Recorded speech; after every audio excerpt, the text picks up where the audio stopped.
हाँ भाई, noun start करेंगे।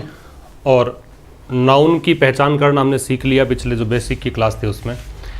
आज की क्लास से हम प्रॉपर टॉपिक पे आ रहे हैं, और टॉपिक पे आने से पहले बता दूं कि कैसे कैसे क्वेश्चंस आपसे एसएससी में, बैंक में, एनडीए, सीडीएस में पूछते हैं। तो नाउन से अगर क्वेश्चन आपके एग्जाम में आएगा तो 3 टाइप से क्वेश्चन बनेंगे। Number 1, noun and number.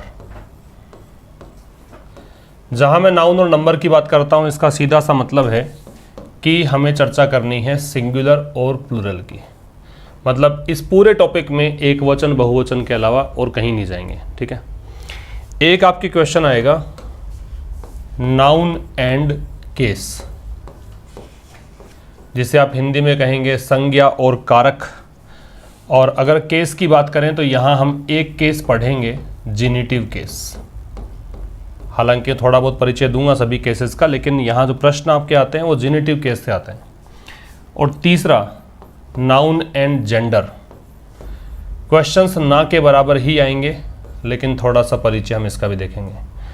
अब जैसे मैंने लिखा है उसी सीक्वेंस में सबसे ज़्यादा क्वेश्चंस आएंगे नाउन और नंबर के, उससे कम क्वेश्चन आएंगे नाउन और केस के, और सबसे कम क्वेश्चन आते हैं नाउन और जेंडर के, ठीक है।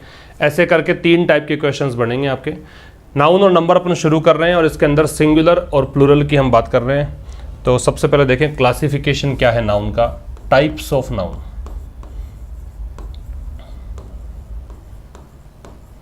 मतलब नाउन के कितने प्रकार हो सकते हैं। अब ये बात आपके आर्टिकल में हेल्प करेगी, जब टॉपिक आर्टिकल पढ़ेंगे तो वहां पे इसका महत्व है। एक प्रकार होता है नाउन का प्रॉपर नाउन, दूसरा प्रकार होता है कॉमन नाउन,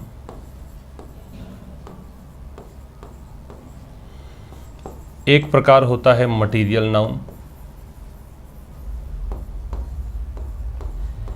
एक टाइप होता है एब्स्ट्रैक्ट नाउन, और एक टाइप होता है कलेक्टिव नाउन। ऐसे करके नाउन के 5 टाइप्स हम ले सकते हैं नेम के बेसिस पर, ठीक है। अभी तक जो हमने किया था वो ये था कि नाउन की पहचान आप कैसे करोगे। अब हम डिस्कस कर रहे हैं कि कैसे क्वेश्चंस एग्जामिनर आपसे पूछेगा एग्जाम्स में। तो सबसे पहली चीज़ स्टार्ट कर रहे हैं कि नाउन के टाइप्स कौन कौन से हो सकते हैं। तो 5 टाइप्स हो सकते हैं। एक प्रॉपर नाउन, एक कॉमन नाउन, एक मटीरियल नाउन, एक एब्स्ट्रैक्ट नाउन, और एक कलेक्टिव नाउन। ये 5 टाइप्स हैं। इनमें जो प्रॉपर नाउन है इसको हम हिंदी में कहते हैं व्यक्तिवाचक संज्ञा। जो ये कॉमन नाउन है इसे हम हिंदी में कहेंगे जातिवाचक संज्ञा।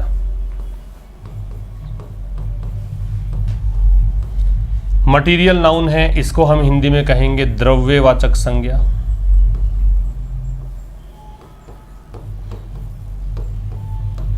नंबर 4 पे एब्स्ट्रैक्ट नाउन है, इसको हम बोलते हैं भाववाचक संज्ञा, या इसे गुणवाचक संज्ञा भी कह सकते हैं। और कलेक्टिव नाउन को हिंदी में कहा जाता है समूहवाचक संज्ञा। इस तरह से नाउन के 5 टाइप्स हैं।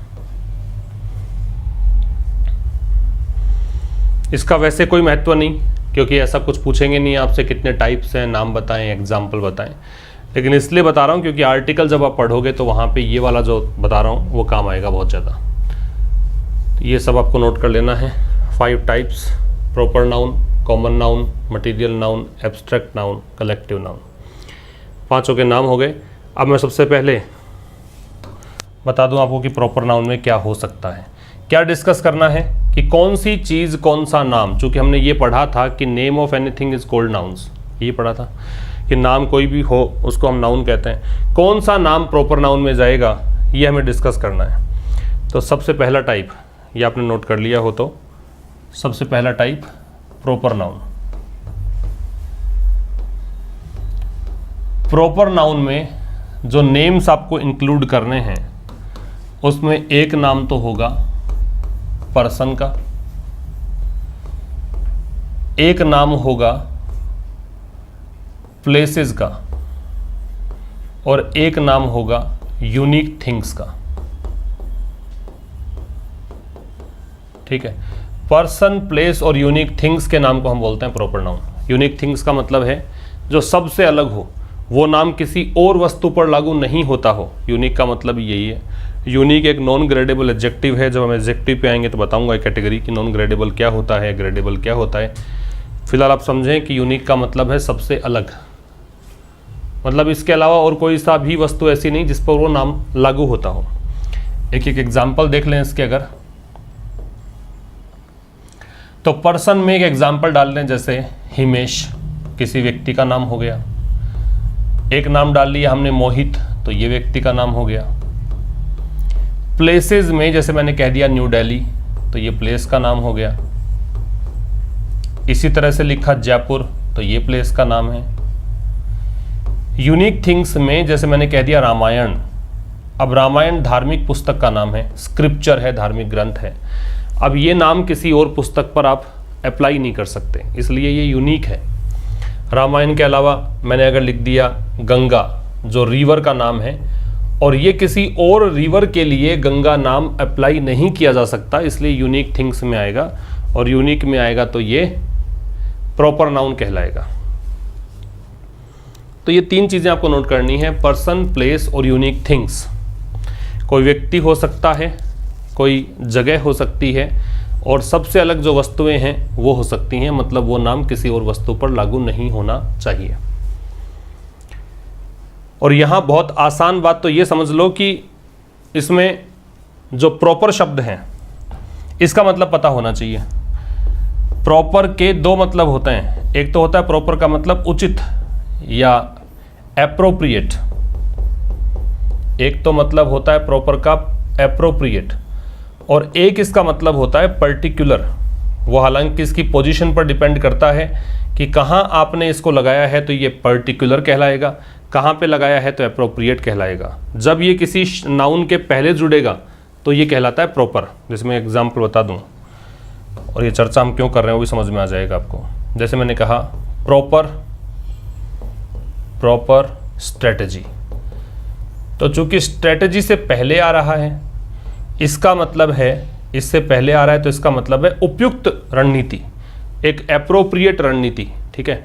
और अगर मैं इसको लगाता हूं बाद में और लिखता हूं जैसे जयपुर प्रॉपर,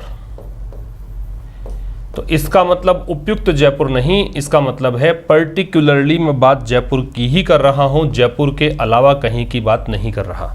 ये एग्जैक्टली जयपुर की बात है, ठीक है। तो यहां जो ये प्रॉपर है, ये बाद वाला जो प्रॉपर है वो काम करेगा, ये वाला जो प्रॉपर है इसका मतलब है। तो थोड़ा ध्यान से समझना, इसका मतलब ये हुआ, क्योंकि ये पॉइंट जब समझोगे तो जहाँ पे एक्सेप्शनल केसेस आएंगे वो आपको नहीं, मतलब कोई प्रॉब्लम नहीं देंगे। यहाँ हिमेश मतलब केवल हिमेश, यहाँ मोहित मतलब मोहित की ही बात कर रहा हूँ, यहाँ न्यू दिल्ली मतलब न्यू दिल्ली की ही बात है, जयपुर मतलब जयपुर की ही बात है, रामायण मतलब रामायण, और गंगा मतलब गंगा। ये बात समझनी ज़रूरी है। कैसे, ये आपको एक एग्जाम्पल समझ में आ जाएगा। देखो,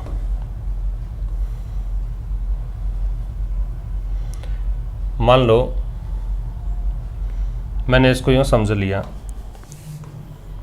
एक सेंटेंस आ गया, Rahul is the Kalidas of our college. ये एक सेंटेंस लिख दिया मैंने। जब मैंने ये कहा था कि आपको पर्टिकुलर होना चाहिए, नाम तो खैर दोनों ही है, राहुल भी नाम है और कालिदास भी नाम है, ठीक है। लेकिन प्रॉपर नाउन इनमें से केवल एक ही है। कौन सा है प्रॉपर नाउन? राहुल। कालिदास यहाँ पे नाउन नहीं हो सकता प्रॉपर, क्योंकि हम एग्जैक्टली उस कालिदास की बात नहीं कर रहे जो कि एक, मतलब जो प्राचीन टाइम के अंदर कालिदास जो रहा था उसकी बात नहीं कर रहे, उसकी क्वालिटीज़ वाले व्यक्ति की बात कर रहे हैं। तो राहुल यहाँ पे हमारी कॉलेज का कालिदास ही है। तो जो कैरेक्टरिस्टिक्स, जो क्वालिटीज़ कालिदास की थी, वही क्वालिटीज़ हम देखते हैं राहुल में, ठीक है। तो यहाँ पे कालिदास वो व्यक्ति नहीं है, उसकी हम चर्चा नहीं कर रहे, केवल यहाँ पे इसके अंदर ऐसे गुण हैं ये बताने के लिए बात कर रहे हैं। तो इसका मतलब समझना कि अगर आप इसके लिए कहोगे कि नाम देखते ही कि भाई व्यक्ति का नाम है, प्रॉपर नाउन है, तो ये बात गलत है, ये प्रॉपर नाउन नहीं है, ये कॉमन नाउन है। यहाँ पे बात समझ में आ गई? तो ये प्रॉपर का मतलब समझना है, पर्टिकुलर से है, जिसकी बात करें वही होना चाहिए, उसके अलावा कोई नहीं होना चाहिए। ये सब चीज़ें नोट कर लेनी है आपको।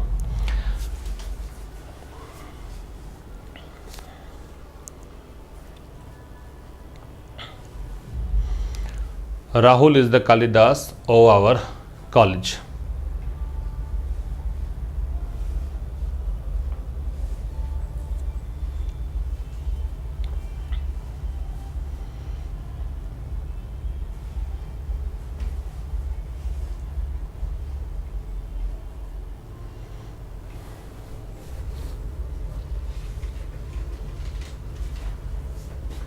ठीक है, एक छोटी सी बात, हालांकि इस टॉपिक की नहीं है। कॉलेज जो शब्द दे रखा है आपको, इस शब्द में अगर थोड़ा सा स्पेलिंग में चेंज कर दूं और ये लिख दूं, क्या मतलब होता है इसका? वैसे इससे मतलब है नहीं, मैं तो इसलिए बता रहा हूँ कि कंफ्यूजिंग वर्ड्स कभी पूछ लें आपसे, तो कॉलेज शब्द को ये स्पेलिंग कर दें तो क्या होगा इसका मतलब? ये कोलाज है, वो कॉलेज है। कोलाज हम सभी जो फ़ोटोज़ लेते हैं और अलग अलग मोमेंट्स की फ़ोटोज़ को इकट्ठा करके एक जगह पे पेस्ट कर देते हैं, उसको हम बोलते हैं कोलाज। ये कोलाज है, वो कॉलेज है, वो महाविद्यालय है। ये अलग अलग फ़ोटोज़ को एक जगह इकट्ठा करना, जैसे आपने एक इस तरह से अलग अलग फ़ोटोज़ आपने ले रखी है, बहुत सारे इसके अंदर फ़ोटोज़ हैं, ठीक है ना। तो इन फ़ोटोज़ को एक जगह पे इकट्ठा आपने किया तो ये कोलाज कहलाएगा। बाकी वो कॉलेज है, वो महाविद्यालय है। समझ में आ गई बात? तो हमने देखा कि प्रॉपर नाउन के अंदर क्या क्या आएगा।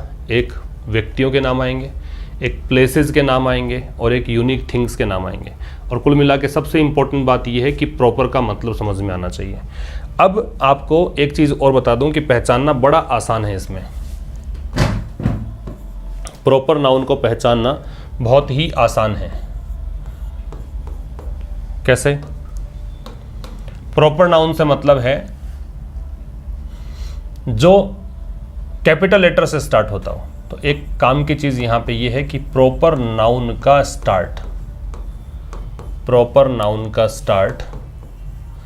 हमेशा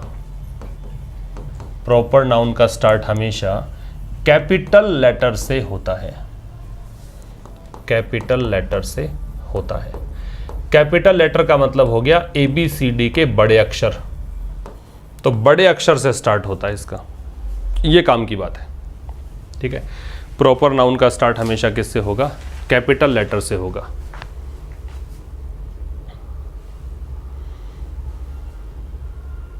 बड़े अक्षर से होगा।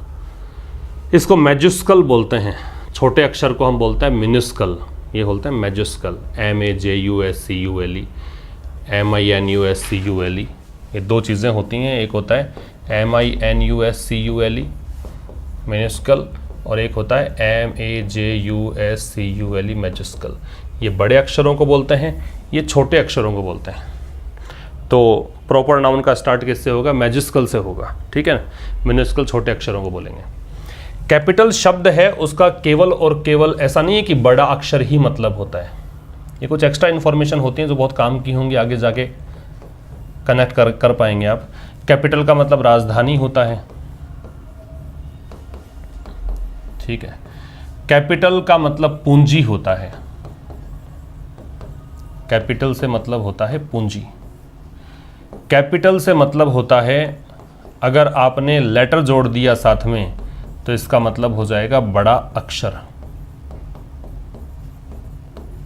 और अगर कैपिटल शब्द के आगे हमने जोड़ दिया पनिशमेंट, कैपिटल पनिशमेंट, तो इसका मतलब हो जाएगा मृत्यु दंड।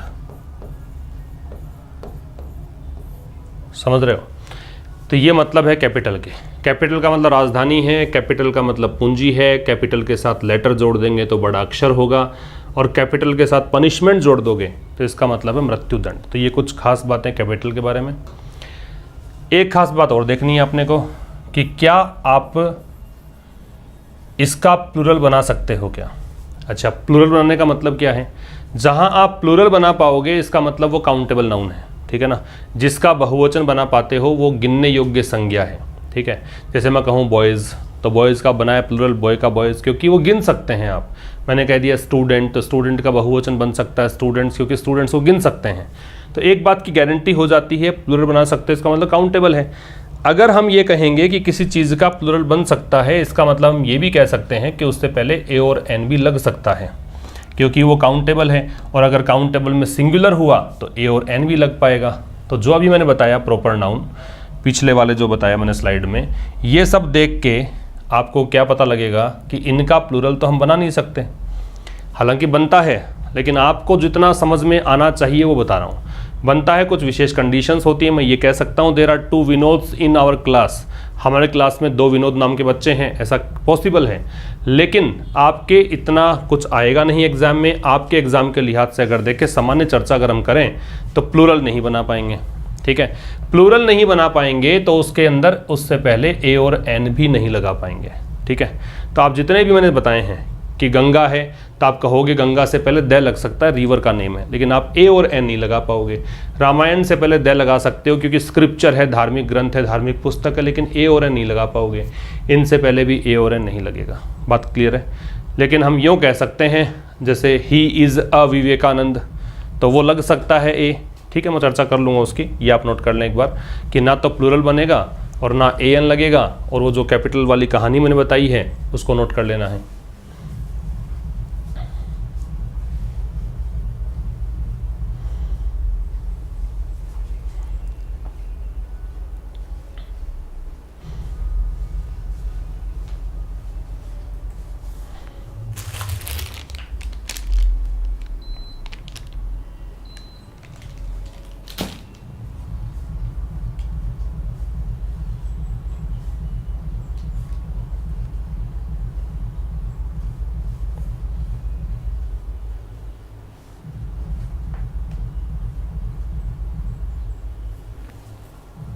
ठीक है भाई, अब मैं आपको क्या समझाना चाह रहा था यहाँ पे, जैसे मैं लिखूँ ही इज़ अ विवेकानंद, ये लिखा हुआ आता है कई बार, लेकिन मैंने आपको एक ही बात बता दी कि ये जो कुछ भी संभव होगा प्लूरलाइज करना या उससे पहले ए एन लगाना, ये प्रॉपर नाउन में तो संभव है नहीं।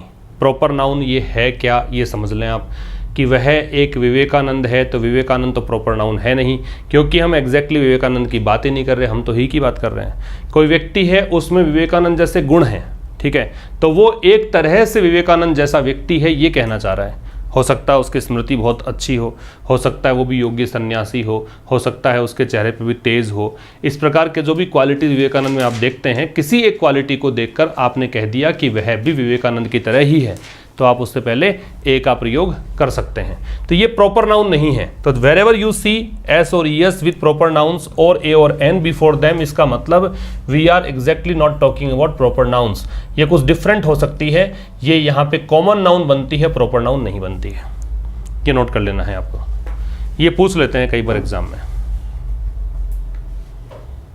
तो अगर किसी ने अपना व्यवहार चेंज किया, प्रॉपर नाउन ने अपना व्यवहार चेंज किया, तो ही पॉसिबल है कि जो मैं मना कर रहा हूँ वो चीज़ें यहाँ घटित होनी शुरू हो जाएंगी। एस और एस लग पाएगा, ए एन लग पाएगा, लेकिन प्रॉपर नाउन अगर होगा तो उसमें आप इसके अंदर चेंजेस नहीं कर पाएंगे। राइट, तो प्रॉपर नाउन में क्या सीख लिया? किसी व्यक्ति का नाम, किसी स्थान का नाम और यूनिक थिंग्स का नाम। एक और क्या सीखा कि हमेशा जहाँ कहीं भी देखेंगे प्रॉपर नाउन का स्टार्ट हमेशा कैपिटल लेटर से होगा। और एक सीखा कि प्रॉपर नाउन से पहले ए और एन नहीं लगता, इसका प्लूरल हम नहीं बना पाते। ए लग रहा है तो प्रॉपर नाउन नहीं है, कॉमन नाउन है। दूसरा देखिए, दूसरा हम लें कॉमन नाउन। कॉमन नाउन का मतलब हिंदी में कहते हैं जातिवाचक संज्ञा। अब ये जातियां वो नहीं हैं जो हम सुनते आए हैं, जातिवाचक संज्ञा है, लेकिन ये जाति वो नहीं है जो हम सोचते हैं। जो हम कहते हैं हमारे समाज में ब्राह्मण, बनिया, जाट, ये सब जातियां वो जातियां नहीं हैं, क्योंकि इंग्लिश हमारी भाषा नहीं है, किसी और देश से हमने इंग्लिश सीखी है। तो वहाँ पे जाति का मतलब होता है एक क्लास। जाति, प्रजाति का मतलब एक विशेष कैटेगरी। तो यहाँ पे इसको कैटेगरी मान लो। कॉमन नाउन में क्या आएगा? कैटेगरीज आएंगी। जैसे पढ़ाने वाले की कैटेगरी है, तो पढ़ाने वाले को हमने एक नाम दे दिया टीचर। जो पेशेंट्स का इलाज करती है उस कैटेगरी, उस क्लास को हमने नाम दे दिया डॉक्टर। चाहे वो कोई भी होगा, उस सभी को डॉक्टर ही कहेंगे आप। जो भी उड़ने वाले जीव हैं उन सभी को एक क्लास दे दी हमने बर्ड। जो भी शासन करता है उसको हमने एक क्लास नाम दे दिया किंग। जो भी पढ़ता है चाहे किसी भी क्लास में हो, किसी भी चीज़ का अध्ययन करता हो, उन सभी को हमने एक क्लास को नाम दे दिया स्टूडेंट। तो ये सब कॉमन नाउन है। तो एक पर्टिकुलर कैटेगरी की अगर बात करोगे तो वो कॉमन नाउन है। समझ में आ रही बात? तो लिख लीजिए इसको भी कि एक पर्टिकुलर कैटेगरी आएगी इसमें। यहाँ पे क्या समझना है आपको? अ पर्टिकुलर कैटेगरी, एक विशेष क्लास, एक विशेष कैटेगरी, एक पर्टिकुलर कैटेगरी। एक जैसे गुणों वाले जो क्लास होती है उसको हम बोलते हैं क्या? कॉमन नाउन बोलते हैं, जातिवाचक संज्ञा बोलते हैं। इसीलिए बुक्स में आता है कि ये वो संज्ञाएं होती हैं जो एक से अधिक लोगों के लिए, एक से अधिक वस्तुओं के लिए लागू हो सकती है, क्योंकि वो एक पर्टिकुलर कैटेगरी है। तो कैटेगरी में तो बहुत सारे हो सकते हैं, तो इसलिए हम यहाँ पे लागू कर सकते हैं इसको एक से अधिक पर। टीचर मैं भी हूँ, कोई मैथ्स पढ़ाएगा वो भी टीचर है, कोई रीजनिंग पढ़ाएगा वो भी टीचर है। डॉक्टर अलग अलग स्पेशलाइजेशन होता है, कोई हार्ट स्पेशलिस्ट है, कोई आई स्पेशलिस्ट है, कोई ऑर्थोडोंटिस्ट है, ऐसे करके डॉक्टर्स की कैटेगरी है। बर्ड में चिड़िया है, मोर है, कबूतर है, ऐसे बहुत सारे बर्ड्स हो सकते हैं। राजा अलग अलग प्रदेश के हो सकते हैं, अलग अलग नाम हो सकते हैं उनके। विद्यार्थी किसी किसी क्लास का हो सकता है, कोई छोटी क्लास में पढ़ता हो, कोई स्कूल में, कोई कॉलेज में, कोई रिसर्च कर रहा हो, है स्टूडेंट ही। ठीक है, यहाँ पे आपको फिर से एक प्रश्न पूछ लेना है क्या? ये सब एक सिंपल सा परिचय चल रहा है इनका, क्योंकि ये चीज़ें मैंने कहा था कि आर्टिकल में हेल्प करेगी। मैं यहाँ पे यही सिखा रहा हूँ कि कौन सी नाउन अपने साथ में आर्टिकल लेगी और कौन सी नाउन से पहले आर्टिकल नहीं लगेगा। तो प्लूरल और एन, ये दो चीज़ें बताओ, इसमें प्लूरलाइज कर सकते हो क्या? तो आप कहेंगे टीचर्स पॉसिबल है, डॉक्टर्स पॉसिबल है, बर्ड्स हो सकता है, किंग्स हो सकता है, स्टूडेंट्स हो सकता है। ठीक है, तो इनका प्लूरलाइज करना, इनका बहुवचन बनना संभव है। बहुवचन बनना संभव है, इसका सीधा सा मतलब ये है कि उससे पहले ए और एन भी लगना संभव है। ठीक है, तो ये कॉमन नाउन के बारे में कि कॉमन नाउन होती क्या है, और इतना सा सीखना है कि आर्टिकल लग पाएगा क्या।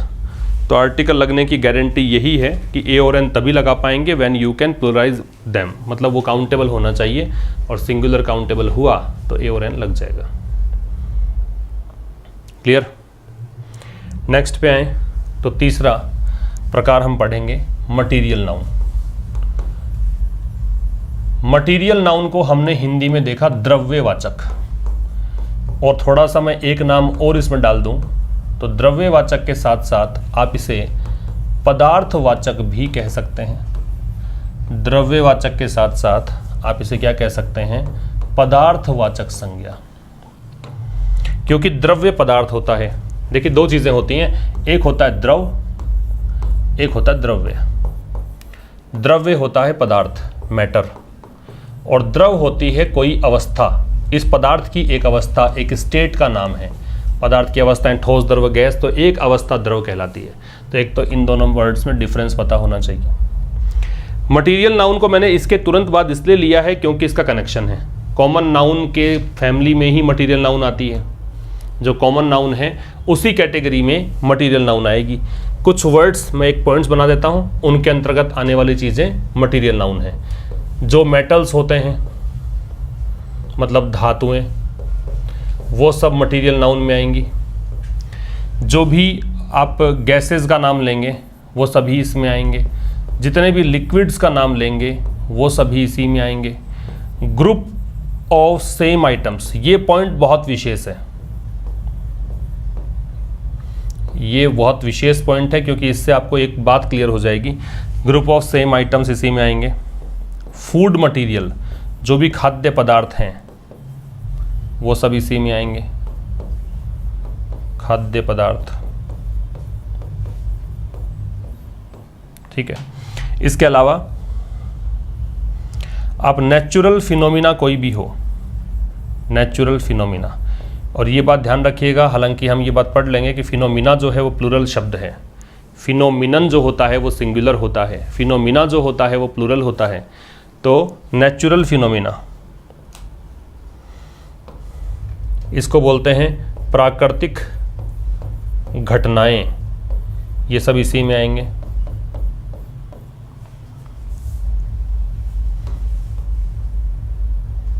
ठीक है, अब इसको मैं कुछ एग्जांपल से एक्सप्लेन कर देता हूँ। जैसे मेटल्स हैं तो मैं कहूँ गोल्ड, कॉपर, ये सब इसी में आएंगे। सिल्वर, ये धातुओं के नाम हैं। गैसेज जैसे हाइड्रोजन लिख दिया, या फिर मैं कहूँ ऑक्सीजन, या मैं कहूँ नाइट्रोजन, तो ये सारी गैसेज मटेरियल नाउन है। लिक्विड्स जैसे टी लिख दिया, कॉफ़ी लिख दिया, वाटर है, ये सब इसी में आएंगे। और कॉफ़ी के साथ साथ कॉफ़ी का एक और नाम हो सकता है जो, कॉफ़ी को हम जो भी कह सकते हैं, तो ये एक विशेष चीज़ है, ये भी नोट कर लेना। कॉफ़ी को हम जो भी कह सकते हैं। If you are asked to give a cup of joe, it means you are asked to give a cup of coffee, ये होता है जो, JOE का मतलब कॉफ़ी है। ग्रुप ऑफ सेम आइटम्स में जैसे मैं कहूँ ज्वेलरी, एक तो इसका प्रोनाउंसिएशन याद रखेंगे ज्वेलरी, और ज्वेलरी होता क्या है, किसी एक आइटम को तो आप नाम दोगे पर्टिकुलर, जैसे आप रिंग कह सकते हो, आप नेकलेस कह सकते हो, आप एंकलेट कह सकते हो, सबको मिला दोगे तो उसको नाम दिया जाएगा ज्वेलरी। और इसी कारण फिर वो मटेरियल नाउन बन जाती है, विशेष तरीके का व्यवहार करती है। व्यवहार क्या होगा हम आगे डिस्कस करेंगे। मैं कह दूं फर्नीचर, आप एक एक आइटम को तो नाम दे सकते हैं, आप कह सकते हैं स्टूल है, चेयर है, टेबल है, लेकिन सबको मिला दो फिर वो फर्नीचर है, ठीक है। ऐसे ही मनी, आप करेंसी काउंट कर सकते हो, 1 रुपये, 2 रुपये, डॉलर्स, येन, है ना, रियाल, लेकिन आप जैसे ही इन सबको एक साथ बात करोगे तो पैसा बोलोगे तो वो मनी इसमें आ जाएगा। फूड मटेरियल में जैसे मैंने कह दिया पिकल, अचार है, या ब्रेड, रोटी है, या फ्रूट है, ये सब इसी में आएंगे। नेचुरल फिनोमिना जो है, जिसमें हम कह दें बारिश, या फिर मैं कहूँ बादलों की गर्जना, ठीक है, ये सब इसी में आएंगे। तो ये कुछ मैंने पॉइंट्स बताए हैं। बाकी मैंने कहा कि पदार्थवाचक संज्ञा है तो पदार्थ की सभी अवस्थाएं, पदार्थ जहां नाम आ गया वहां सॉलिड, लिक्विड और गैस, ये तीनों चीज़ें याद आनी चाहिए, ये सब इसी में आएंगे। पदार्थ का मतलब ये है सॉलिड, लिक्विड, गैस, ये आना चाहिए इसमें, ठीक है। ये काम की बात है, ये वाला पॉइंट। इससे हम एक प्रश्न देखेंगे, वहाँ पे कन्फ्यूज़न होगा आपको कि ये तो हम लग रहा गिन सकते हैं, लेकिन जैसे ही आप इस पॉइंट पे जाएंगे तो आपको सब कुछ क्लियर हो जाएगा। तो ग्रुप ऑफ सेम आइटम्स है मटेरियल नाउन है, और मटेरियल नाउन का एक व्यवहार होता है कि अनकाउंटेबल होती है, इसको हम काउंट नहीं कर सकते हैं। तो इसलिए ये पॉइंट बहुत इंपॉर्टेंट है, इसको स्टार लगा दिया मैंने, इंपॉर्टेंट है, इसी तरह से आप इसको डील करेंगे।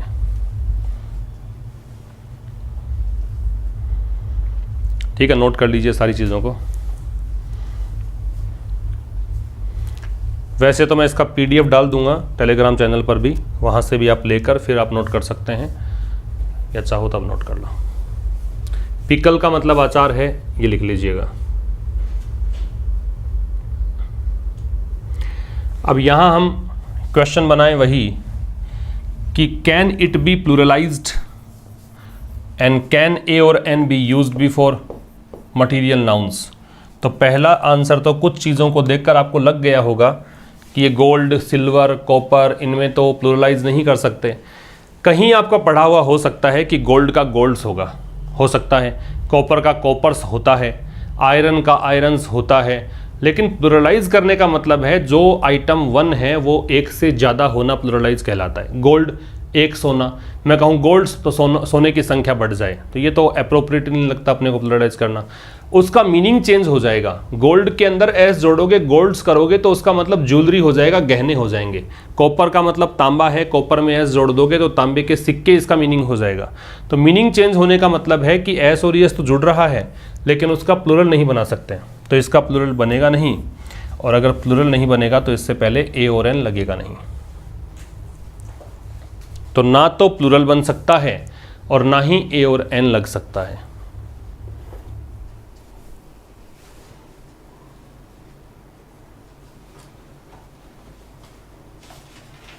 क्लियर है बात? तो ना तो प्लूरल बनेगा इसका, ना ए और एन लगेगा।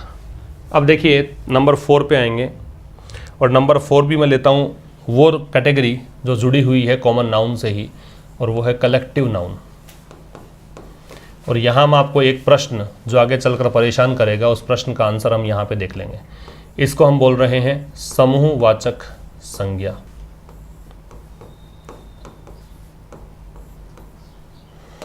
देखिए, ये तीन नाम याद रखें, कॉमन, मटीरियल और कलेक्टिव। ये तीनों एक ही फैमिली का हिस्सा हैं। तो कहीं कहीं पर किसी किसी बुक में लेखक ने कुछ और तरीके से इसको बता रखा होगा कि नाउन की कैटेगरी तीन ही हैं। एक कैटेगरी कहेगा कि प्रॉपर नाउन है, दूसरी कैटेगरी बोलेगा कॉमन नाउन है, और तीसरा बोलेगा एब्स्ट्रैक्ट। ऐसा क्यों? क्योंकि ये तीनों एक जैसे ही हैं, ये तीनों एक ही फैमिली का हिस्सा हैं। एक फैमिली का हिस्सा कैसे हैं? जो कॉमन है उसके ग्रुप को हम बोलते हैं कलेक्टिव। जो भी कॉमन नाउन्स हैं उसके ग्रुप को, उसके समूह को हम नाम देते हैं क्या? कलेक्टिव। और मटेरियल का मतलब है कि जो कच्चा सामान है, जो रॉ मटेरियल होता है, वो मटेरियल है, उससे बनने वाली चीज़ है, वो जाएगी कॉमन में। जैसे मैं कहूँ, एक एग्जांपल समझना कि तीनों कैसे कोरिलेटेड हैं, आपस में संबंधित कैसे हैं। जैसे मैं कहूँ वुड, लकड़ी, लकड़ी से बनाया आपने चेयर, लकड़ी से आपने बना दिया चेयर, तो ये कच्चा माल जो है वो तो आएगा मटेरियल में, और इससे बनने वाला प्रोडक्ट जो है वो आ जाएगा कॉमन में। ठीक है, जैसे मैंने कह दिया गोल्ड, तो ये कच्चा माल, इससे हमने बना दी रिंग, तो रिंग हो जाएगा एक पर्टिकुलर आइटम, वो कॉमन नाउन है। ठीक है, आप जब इनको, जैसे मान लीजिए आपने कहा था स्टूडेंट है, और मैंने अगर जब इसका ग्रुप बनाया स्टूडेंट का, तो बन जाएगा क्लास, तो ये कलेक्टिव है। ठीक है, मैं कहूँ प्लेयर, तो वो कॉमन है, प्लेयर्स का ग्रुप टीम है, तो वो कलेक्टिव है। तो ऐसे करके कोरिलेटेड हैं, ये आपस में ही अपने आंसर्स देने में सक्षम हैं। इस कारण से इनको बोलते हैं एक ही फैमिली। एक ही फैमिली है इसलिए तीन ही नाउन हो सकती हैं, या तो प्रॉपर या कॉमन, और तीसरा होता है एब्स्ट्रैक्ट। तो अभी हम डिस्कस कर रहे हैं कौन सी नाउन? कलेक्टिव, समूहवाचक संज्ञा है। यहाँ इतना समझाने के लिए मैंने बताया क्योंकि यहाँ पे एक बात क्लियर आपको होनी चाहिए कि कॉमन नाउन के समूह को, कॉमन नाउन के समूह को कलेक्टिव नाउन कहा जाता है। ये बात समझ में आनी चाहिए। कॉमन नाउन के समूह को कलेक्टिव नाउन कहा जाता है, ये बात आपको नोट करनी है। उल्टा पढ़ूं तो मैं इसको, कलेक्टिव नाउन जब टूटती है तो कॉमन नाउन बनाती है, कॉमन नाउन जब जुड़ती है तो कलेक्टिव बनाती है। दोनों ही चीज़ें पता होनी चाहिए, क्योंकि यहाँ से एक प्रश्न आपसे पूछा जाता है। कैसे आएगा बता दूंगा, पहले नोट कर लें आप इसको। कॉमन नाउन के समूह को कलेक्टिव नाउन कैसे? जैसे मैं कहूँ, अभी मैंने कहा स्टूडेंट्स, ये कॉमन नाउन, इसका समूह बनाया, फिर ऐसे ही मैंने लिख दिया कीज़, तो ये कॉमन नाउन। मैंने कह दिया फिश, तो ये कॉमन नाउन। आपने कह दिया इसके अंदर कैटल, तो कॉमन नाउन। ठीक है, अब जब आप इनका समूह बनाओगे तो इसका बन जाएगा क्लास, तो ये कलेक्टिव नाउन। इसका बन जाएगा बंच, तो कलेक्टिव नाउन। फिश के समूह को हम बोलते हैं स्कूल, या शोल भी कहते हैं, SHOAL, तो ये कलेक्टिव नाउन। कैटल का बना देंगे हर्ड, बन जाएगा, तो ये कलेक्टिव नाउन। जब ये टूटेंगी अपने कंपोनेंट्स में तो ये निकल कर आएंगे, जब ये जुड़ेंगी तो ये बनेगा। मैं जो बताने की कोशिश कर रहा हूँ वो देखो कहाँ तक कनेक्ट करेंगे अपन, इसको नोट कर लें एक बार।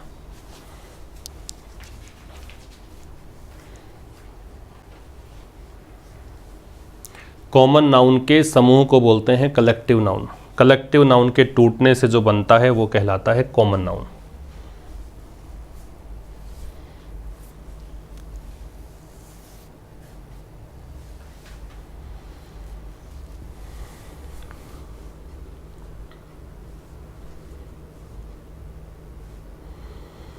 देखिए, एक प्रश्न आता है, कैसे आएगा?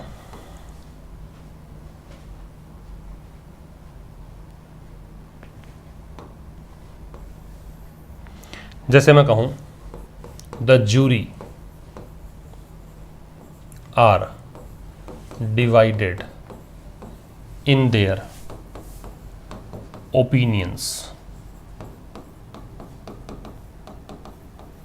और एक लिखा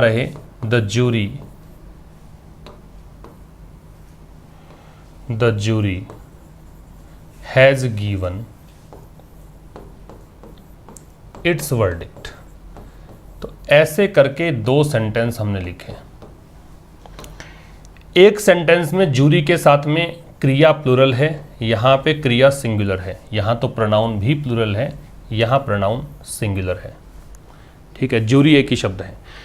आपको देखना क्या है कि पहले तो आपको ये पता होना चाहिए ज्यूरी होता क्या है। तो ज्यूरी का मतलब है ग्रुप ऑफ जजेस। जजेस के समूह को क्या कहते हैं? ज्यूरी।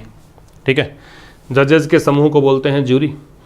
आपको ये देखना है कि अगर जजेस हैं, मैं भी बताया मैंने आपको कि कॉमन नाउन के जुड़ने से बनता है कलेक्टिव, तो इसका मतलब मैं ये कह सकता हूं कि ज्यूरी है वो कैसी नाउन है? कलेक्टिव। जबकि जजेस कैसी नाउन है? कॉमन, क्योंकि जजेस के जुड़ने से बन रहा है ज्यूरी। ठीक है, अब यहां पे आप ये समझिए कि सेंटेंस को देखकर कि कौन सा नाउन है एक्चुअल में। कह रहा है कि ज्यूरी टूटी हुई है, बटी हुई है अपने ओपिनियंस में। इसको ओपिनियन कर देते हैं, ओपिनियंस कर दीजिए। ओपिनियंस में सबकी राय अलग अलग है। इसका मैं थोड़ा सा मैं एक्सप्लेन करूं तो यूँ कह सकता हूं कि जजेस हैं ABCDE। किसी ज्यूरी में ऐसे 5 जजेस हैं, 5 की राय अलग अलग है। इसका मतलब फिर यूनिट कहाँ रही? फिर ये ज्यूरी कहाँ है? फिर तो जजेस हैं। सबकी दिशा अगर डिफरेंट है, सब अलग अलग सोचते हैं, it means we are not talking about jury, we are talking about जजेस। जब ये जजेस हैं तो फिर कॉमन नाउन है। कॉमन है तो कैसी नाउन हो गई? प्लूरल कर रखा है हमने, तो इसलिए यहाँ पे प्लूरल है, वो प्लूरल है। लेकिन जैसे ही हमने कहा कि ज्यूरी ने अपना निर्णय दे दिया है, ये वर्डिक्ट जो शब्द है इसका मतलब है डिसीजन, इसका मतलब है निर्णय। तो ज्यूरी यहाँ पे काम कर रही है एक यूनिट के रूप में। जब इन सब की राय एक हो जाएगी, जब ये ABCDE सब मिलकर काम करना शुरू करेंगे और एक डिसीजन तक पहुंच जाएंगे, इसका मतलब इनकी पूरी टीम ने एक डिसीजन दिया है, तो ये ज्यूरी ने डिसीजन दिया है। तो ज्यूरी एक कलेक्टिव नाउन है जो कि सिंगुलर है, तो वर्ब एकवचन है और यहाँ पे प्रोनाउन भी कैसा है? सिंगुलर है। समझने वाली बात यह है कि जब जब कोई नाउन कलेक्टिव नाउन के रूप में काम करती है तो नाउन वर्ब कैसी आएगी? सिंगुलर। प्रोनाउन भी कैसा आएगा? सिंगुलर। लेकिन जब जब ये नाउन काम करती है प्लूरल के रूप में तो वर्ब कैसी आएगी? प्लूरल। और वहाँ पे प्रोनाउन भी कैसा आएगा? प्लूरल। तो ये बात आपको परेशान नहीं करनी चाहिए, बेसिक पता है तो दिक्कत नहीं आएगी। नोट कर सकते हैं इसको। वर्डिक्ट का मतलब जजमेंट है, डिसीजन है। लेकिन ये पक्का है कि नाउन जो वर्ब है और प्रोनाउन है दोनों सेम होंगे। जैसे यहाँ अगर प्लूरल है तो ये भी देखिए प्लूरल है, ये सिंगुलर है तो ये भी सिंगुलर है। इससे पता लग जाएगा आपको कि वास्तव में हम सही बात कर रहे हैं कि गलत बात कर रहे हैं, सेंटेंस में गलती है कि नहीं है। किसी सेक्शन में प्रोनाउन होगा, किसी सेक्शन में वर्ब होगी, दोनों मैच करनी चाहिए। दोनों सिंगुलर हैं तो दोनों सिंगुलर होंगी, प्लूरल है तो दोनों ही प्लूरल होनी चाहिए।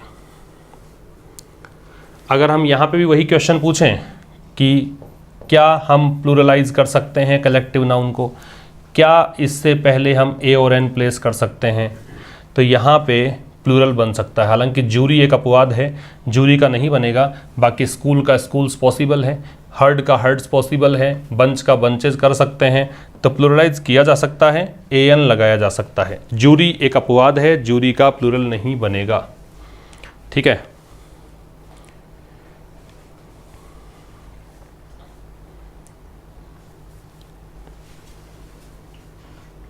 तो कुल मिला के जो हमने आज की क्लास में डिस्कस किया वो 4 प्रकार डिस्कस किए हैं। 5th टाइप जो है वो नेक्स्ट क्लास में डिस्कस करेंगे।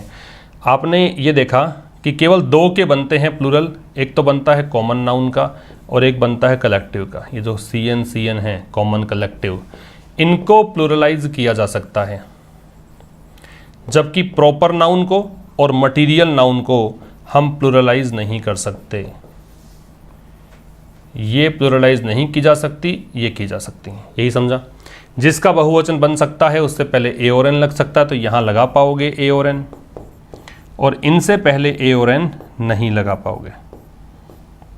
ठीक, अब हम बात करें कुछ वर्ड्स की, और वर्ड्स चूँकि हम सीख रहे थे सेंटेंसेस के थ्रू, तो जो वोकैब की नोटबुक आपने डाली हुई है उसमें आपको ये नोट करना है।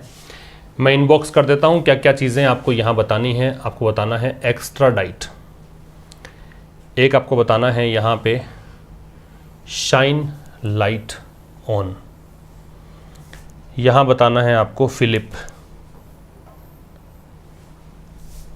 इसके बाद आपको बताना है डायमेट्रिकली, और यहाँ बताना है एडवेंट। ये 5 चीज़ें हैं।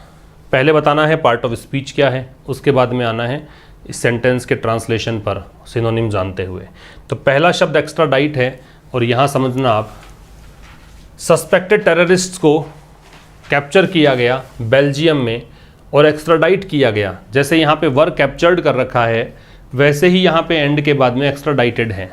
वर एक कॉमन हेल्पिंग वर्ब है, वर के बाद में मैन वर्ब दे रखी है कैप्चर्ड, उसी की तरह यहाँ पे मैन वर्ब दे रखी है एक्स्ट्राडाइटेड। इसका मतलब एक्स्ट्राडाइट का पार्ट ऑफ स्पीच क्या हो गया, मैन वर्ब है। तो पहला शब्द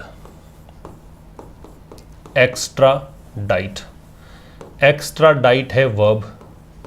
ये हम सब सेंटेंसेस देखकर ही पहचानेंगे कि क्या पार्ट ऑफ स्पीच है। इसका मतलब होता है एक्सपेल, एक्स्ट्राडाइट का मतलब होता है एक्सपेल, या फिर आप इसे कह सकते हैं रीपैट्रिएट, रीपैट्रिएट, या फिर आप इसे कह सकते हैं हैंड ओवर, और हिंदी में इसे नाम देंगे प्रत्यर्पण करना, प्रत्यर्पण करना, या फिर जिस देश का नागरिक है वहीं सौंप देना कह सकते हो, स्वदेश वापसी करवाना कह सकते हो, ये मतलब है। एक्स्ट्राडाइट शब्द है, एक्स्ट्राडाइट एक वर्ब है, बार बार में दोहराएंगे याद रह जाएगा। एक्सपेल, रिपैट्रिएट, हैंडओवर, सौंपने को कहा जाता है। Expel, repatriate, handover. एक्सपेल का मतलब बाहर निकालना है। तो जैसे कोई मान लीजिए कोई दूसरे देश का नागरिक हमारे देश में है, जैसे मैं एग्जांपल दूं, विजय माल्या, ललित मोदी, ये यूके में रह रहे हैं और भारत कह रहा है कि हमें लौटा दो, तो भारत किसकी डिमांड कर रहा है, एक्स्ट्राडिशन की डिमांड कर रहा है। प्रोसेस कहलाएगा एक्स्ट्राडिशन, वर्ब कहलाएगी एक्स्ट्राडाइट। अभी जब पता लग गया है तो इसको ट्रांसलेट करें। सस्पेक्टेड टेररिस्ट का मतलब हो गया वो आतंकी जो संदेहास्पद थे। वर कैप्चर्ड, उनको पकड़ा गया, कैप्चर का पकड़ना, इन बेल्जियम, इस देश में, और उनको एक्स्ट्राडाइट कर दिया गया, सौंप दिया गया, किसको, पाकिस्तान को। ये हो गया इसका ट्रांसलेशन। तो संदेहास्पद आतंकियों को कैप्चर किया गया बेल्जियम में और पाकिस्तान को सौंप दिया गया।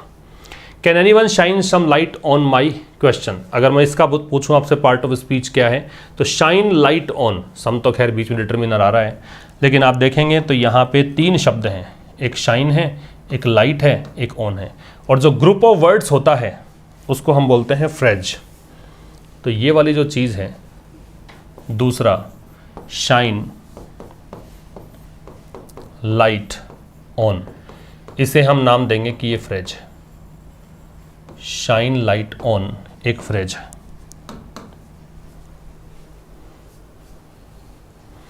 इसका मतलब क्या है, शाइन लाइट ऑन का मतलब है एक्सप्लेन करना, समझाना, या फिर आप कहेंगे क्लैरिफाई करना।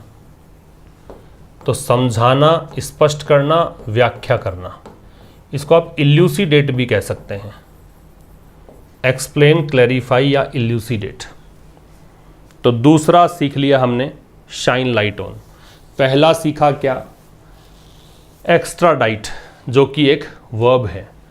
इसका मतलब था expel, repatriate, handover. Shine light on phrase है, एक्सप्लेन, क्लैरिफाई, इल्यूसिडेट, समझाना, व्याख्या करना। ठीक है, इसके हिसाब से इसका मतलब क्या हो गया, can anyone shine some light on my question, कि क्या कोई मेरे प्रश्न को समझा सकता है, क्या कुछ रोशनी डाल सकता है इस बात पर, ये इसका मतलब है। अगला है the halving of car tax would provide a fillip to sales. यहाँ मैं अगर आपसे पूछूं कि इसका पार्ट ऑफ स्पीच क्या है, तो देखिए ये डिटर्मिनर है, इसके बाद दे रखा है तो ये नाउन कहलाएगा।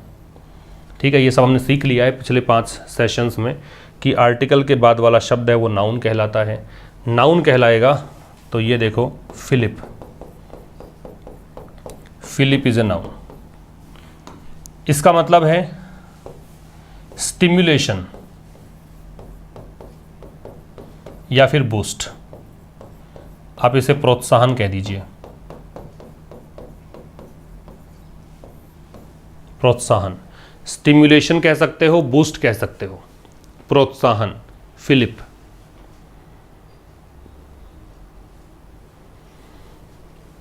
स्टिम्युलेशन या बूस्ट, प्रोत्साहन।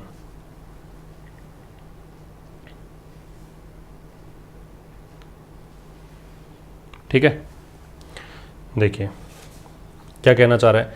हाल्विंग का मतलब आधा करने की प्रक्रिया, ये नाउन हो गया है, द के बाद है जेरेंड वैसे। कार टैक्स को आधा करना जो है वो प्रोवाइड करेगा प्रोत्साहन बिक्री को, मतलब बिक्री को धक्का देगा, बिक्री बढ़ जाएगी क्योंकि टैक्स आधा हो चुका है, इसलिए बिक्री बढ़ेगी। नेक्स्ट है the two politicians are diametrically opposite. तो यहाँ पे अगर आप देखेंगे तो आर लिंकिंग वर्ब है, लिंकिंग वर्ब के बाद में कॉम्प्लीमेंट आता है, कॉम्प्लीमेंट ये एडजेक्टिव है। पिछले 5 सेशन देख के आए, समझ में आएगा। एडजेक्टिव से पहले एडवर्ब आएगा और वैसे भी ly जुड़ा हुआ है इसलिए ये एडवर्ब है। तो यहाँ पे डायमेट्रिकली जो शब्द है वो कहलाएगा एडवर्ब। तो क्या हो जाएगा देखो, number 4 diametrically. Diametrically is an adverb. What does it mean? Diametrically का मतलब है जस्ट ऑपोजिट, बिल्कुल उल्टा, बिल्कुल विपरीत, या फिर ऑपोज्ड टू ईच अदर। ठीक है, के विपरीत, बिल्कुल विपरीत होता है उसको बोलते हैं, के विपरीत ना होके केवल विपरीत लिख लो, एडवर्ब है। बिल्कुल विपरीत, बिल्कुल उल्टा।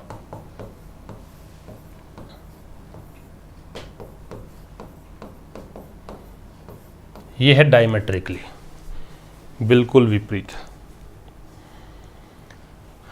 डायमेट्रिकली का मतलब विपरीत है, जस्ट ऑपोजिट है या ऑपोजिट है। तो इसके हिसाब से अब सेंटेंस को ट्रांसलेट करेंगे तो क्या मतलब हुआ कि दो पॉलिटिशियंस है, दो राजनेता हैं, वो बिल्कुल ऑपोजिट हैं। ठीक है, वैसे तो ऑपोजिट लिख रखा है लेकिन कंप्लीटली ऑपोज्ड होना, जस्ट ऑपोजिट होना, उसको डायमेट्रिकली कहा जाता है। ठीक है, life was transformed by the advent of steam engine. Advent जो है यहाँ पे नाउन है क्योंकि ये डिटर्मिनर है, इसके बाद नाउन आएगा। एडवेंट का मतलब क्या है देखो,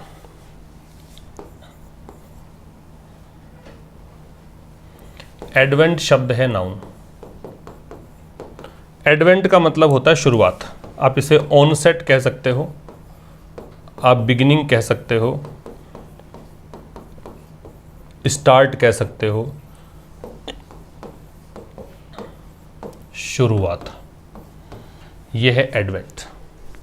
एडवेंट से मतलब है शुरुआत, ऑनसेट, बिगिनिंग, स्टार्ट। आगमन कह दो, अराइवल भी कह सकते हो, अराइवल। तो यहां पे अब क्या मतलब हो गया इसका? Sentence life was transformed, life को ट्रांसफॉर्म किया गया, लाइफ बदल दी गई। किसके द्वारा? स्टीम इंजन के आगमन से। जैसे ही भाप का इंजन आया, जिंदगी तब्दील हो गई, जिंदगी बदल गई। ठीक है, एक बार रिवाइज करेंगे। तो पहला शब्द था एक्सट्राडाइट वर्ब, क्योंकि इसकी थर्ड फॉर्म बनी हुई है, वर्क के साथ जुड़ा हुआ है। इसका मतलब था एक्सपेल करना, हैंड ओवर करना, रिपेट्रिएट करना। शाइन लाइट ऑन एक फ्रेज है क्योंकि 3 शब्द हैं इसके अंदर, इसका मतलब एक्सप्लेन है, क्लैरिफाई है, इल्यूसिडेट है। फिलिप एक नाउन है क्योंकि डिटर्मिनर दे रखा है। फिलिप का मतलब बूस्ट है या स्टिम्युलेशन है। इसके बाद में डायमेट्रिकली एक एडवर्ब है, ऑपोजिट की विशेषता बता रहा है, मॉडिफाई कर रहा है। इसका मतलब जस्ट ऑपोजिट है या फिर अपोज टू ईच अदर है। एडवेंट इज ए नाउन क्योंकि डिटर्मिनर के बाद में है और इसका मतलब शुरुआत है, तो बिगिनिंग कह सकते हो, स्टार्ट कह सकते हो, ऑनसेट कह सकते हो और अराइवल कह सकते हो। ऐसे करके हमने 5 शब्द देख लिए, सारे का ट्रांसलेशन भी हो गया। तो यहाँ पे इस प्रकार की प्रक्रिया जो है वोकैब याद करने की, इसमें वोकैब के साथ साथ कॉम्प्रीहेंशन ये आपको आएगा समझ में। साथ साथ हम पार्ट्स ऑफ स्पीच जानना सीख रहे हैं तो ग्रामर भी आएगी। और आपको पता हो तो कॉम्पिटिटिव इंग्लिश के ये 3 ही पार्ट होते हैं, ये तीनों एक साथ कवर हो जाएंगे। ठीक है, तो इस सेशन में इतना ही। नेक्स्ट सेशन में एब्स्ट्रैक्ट नाउन और आगे की जानकारी हम प्राप्त